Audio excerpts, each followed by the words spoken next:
இன்றைக்கி என்ன பதிவு நான் சொல்ல போகிறேன் அப்படின்னு பார்த்தீங்கன்னா, குழந்தைகள் சொல் பேச்சே கேட்க மாட்டேங்கிறாங்க. அப்போது நிறைய இடத்துக்கு போகும்போது ஒவ்வொரு அப்பா அம்மாவுக்கு பெற்றோர்கள் என்கிட்ட கேட்குறது ஒரு விஷயந்தான், சாமி என் பிள்ளைங்க எதுவுமே நான் சொல்கிறத கேட்க மாட்டேங்கிறாங்க. அப்போது அதுக்கு கேட்குறதுக்கு ஏதாவது ஒரு வழிமுறைகள் இருந்தால் சொல்லுங்களேன் ப்ளீஸ். தயவு செய்து, மனசுக்கு ரொம்ப கஷ்டமாக இருக்குது, அவங்க எதிர்காலத்தை நினச்சி எனக்கு ரொம்ப பயமாக இருக்குது அப்படின்னு சொல்லி புலம்பாத பெற்றோர்கள் யாரும் இல்லை. அது மாத்திரம் இல்லை, சொல் பேச்சு கேட்க மாட்டேங்கிறான், ஒரு நல்ல பழக்க வழக்கங்கள் இல்லை, அதுக்கப்புறம் பார்த்திங்கன்னா படிக்க மாட்டேங்கிறான், ஸ்கூல்லலாம் நிறைய கம்ப்ளைண்ட்டு, ஒரு ஃபங்க்ஷன் போனால் பிள்ளைய எப்படி வளர்த்துருக்கீங்களே அப்படி வளர்த்துருக்கீங்களேன்னு எனக்கு ரொம்ப கஷ்டமாக இருக்குது. எங்களுக்கே 1000 பிரச்சனைகள் இருக்குது. ஆனால் அதை விட சொல்லணும் அப்படின்னு பார்த்திங்கன்னா, இந்த பிள்ளைகளோட பிரச்சனை தான் அப்படி இருக்குன்னு சொல்கிறாங்க. ஸோ இன்றைக்கி பிள்ளைகளுக்கு எப்படி இவங்க ஒரு விஷயம் பண்ணுறது மூலமாக தெரிஞ்சுக்கலாம். ஒரு வழியாக மலையிலேருந்து கீழே இறங்கி வந்துட்டேன். இதுக்கப்புறம் உட்காந்து ஒரு பதிவு கொடுக்கலான்னு நினைக்கிறேன். இந்த பாருங்கள், மலையை காட்டுறேன் பாருங்கள்.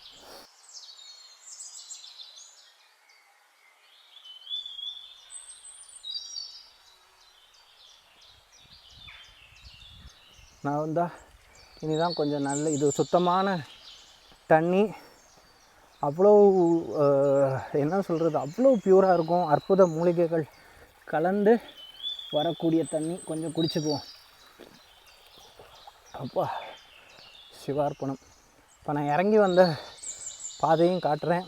அடியேன் தினமும் பயணப்படக்கூடிய விஷயந்தான் இது.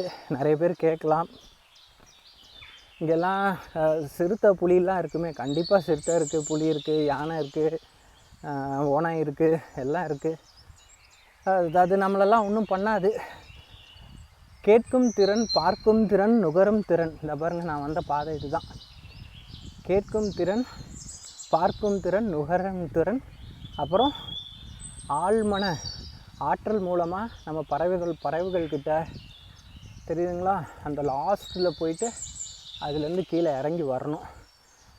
ஆழ்மனதோடு அது தொடர்பு கொள்ளும்போது நமக்கு எந்த பாதிப்பும் வராது. நீங்கள் உங்கள் வேலையை பாருங்கள், நான் என் வேலையை பார்க்க வந்திருக்கேன், இறைவனை நோக்கி தியானம் பண்ண வந்திருக்கேன், அதனால் நான் உங்களுடைய எதிரி இல்லை அப்படின்னு நம்ம பறவைகளோடையும் கனெக்ட் ஆக முடியும்.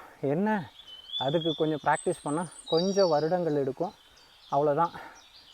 வாங்க பதிவுக்குள்ளே நம்ம போகலாம்.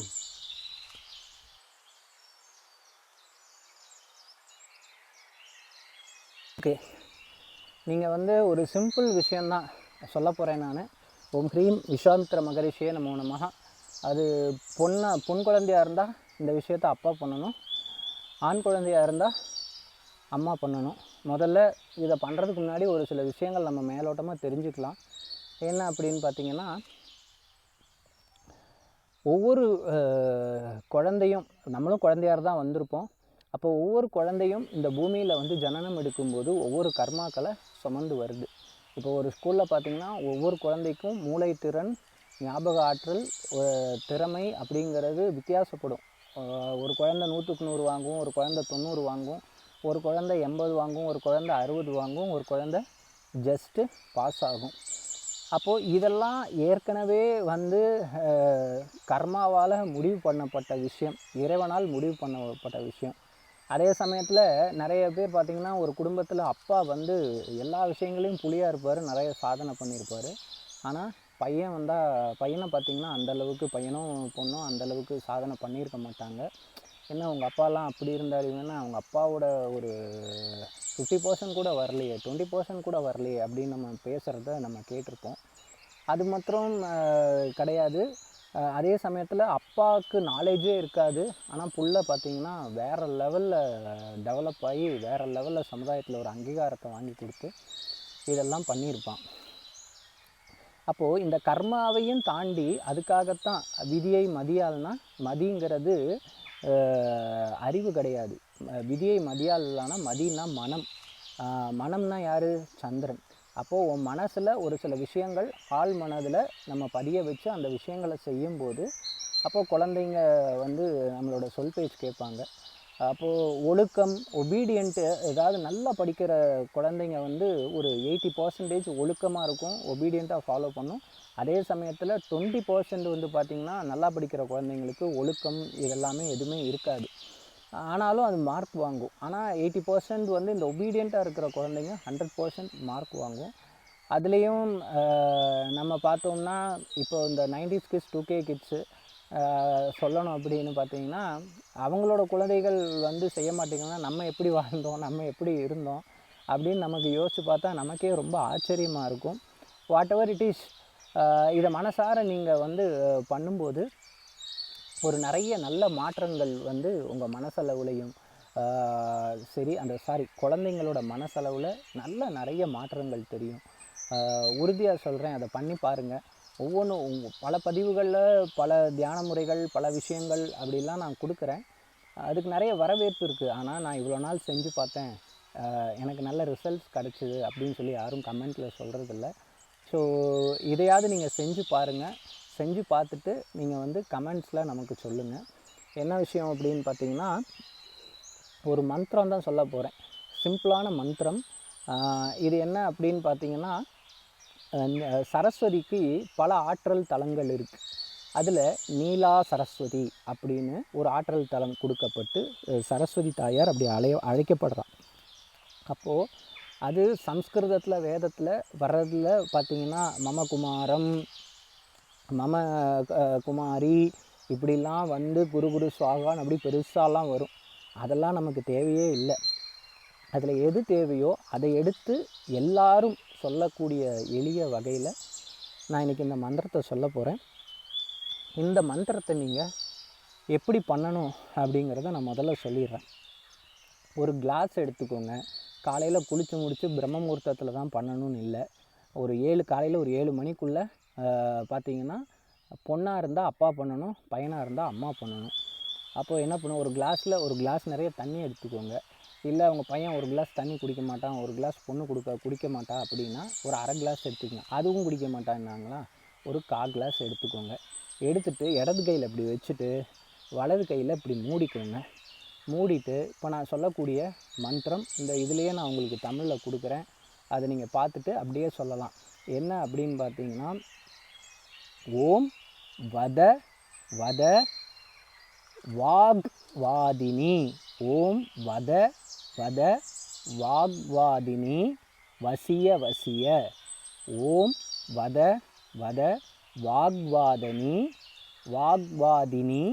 வசிய வசிய. இதுதான் மந்திரம். இதை வந்து இப்படி மூடிக்கோங்க.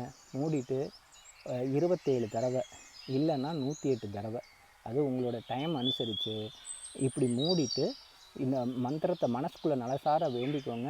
அம்மா தாயே நீலா சரஸ்வதி, என் குழந்தைக்கு நல்ல புத்தியை கொடு, அவனும் எல்லா பிள்ளைகளை போல் படித்து நல்ல வேலைக்கு போய் உயர்ந்த நிலையை அடையணும், அவன் என் சொல் பேச்சு கேட்கணும் அப்படின்னு மனசார வேண்டிக்கோங்க. வேண்டிக்கிட்டு இந்த மந்திரத்தை 27 தடவையோ இல்லை 108 தடவையோ அப்படி கிளாஸை கையில் வச்சுருப்பீங்க. கையில் வச்சுக்கிட்டு அதை மூடிக்கிட்டு நீங்கள் இந்த மந்திரத்தை மனசுக்குள்ளே சொன்னாலும் சரி, வாய் விட்டு சொன்னாலும் சரி, சொல்லிவிட்டு முடிஞ்சதுக்கப்புறம் உங்கள் குழந்தை எந்திரிச்சு பொண்ணோ ஆணோ எந்திரிச்சு வந்ததுக்கப்புறம் சாமி தீர்த்தம், அம்மா விரதம் இருக்கேன், இல்லை அப்பா விரதம் இருக்கேன், நம்ம குடும்பத்தில் எல்லோரும் ஆரோக்கியமாக இருக்கும், ஏதாவது ஒரு பொய்யை சொல்லுங்கள். நல்ல விஷயம் பண்ணுறதுக்கு பொய் சொல்கிறது தப்பு இல்லை. அப்போது நீங்கள் அந்த மாதிரி மந்திரத்தை சொல்லிவிட்டு அதுக்கப்புறம் வந்து பார்த்திங்கன்னா அந்த குழந்தைக்கு குடிக்க கொடுங்க. இது 27 நாள்லேருந்து 48 நாள் மொத்தம் கண்டினியூஸாக பண்ணணும். பெண்கள் வந்து பார்த்திங்கன்னா சாமிக்கிட்ட போக முடியாத நாட்களில் நீங்கள் பண்ணக்கூடாது. அதுக்கப்புறம் குளிச்சுட்டு 5ஆம் நாள்லேருந்து பண்ணலாம். ஆண்கள் தொடர்ந்து பண்ணலாம். அதுலேருந்து நீங்கள் 48 நாள் கணக்கு பண்ணிக்கலாம். பெண்கள் இப்படி பண்ணி கொடுத்துட்டு வாங்க. 100% நிறைய ஒரு வாரத்துலேயே நல்ல சேஞ்சஸ் தெரியும். அப்படி சேஞ்சஸ் தெரிஞ்சுன்னா கமெண்ட் போடுங்க. 48 நாளில் நல்ல மாற்றம் தெரியும். அப்போ 48 நாள் முடிஞ்சும் என் குழந்தையோ பையனோ பொண்ணோ ஓரளவுக்கு தான் மாறி இருக்காங்க, ஃபுல்லாக மாறலை அப்படின்னு நினச்சிங்கன்னா அடுத்து ஒரு 48 நாள் கண்டினியூ பண்ணுங்கள்.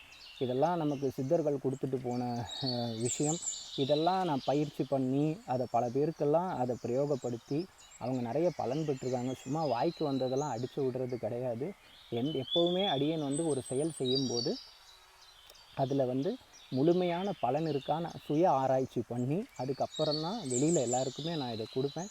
ஸோ இன்றைக்கி வந்து சொன்ன அடியேன் கொடுத்த பதிவு ரொம்ப யூஸ்ஃபுல்லாக இருக்கும் அப்படின்னு நான் நினைக்கிறேன். நாளை மீண்டும் சரியாக காலை 11:30 மணி முதல் 12:30 மணிக்குள் மீண்டும் யூடியூப் வீடியோவில் சந்திப்போம். சிவோகம்.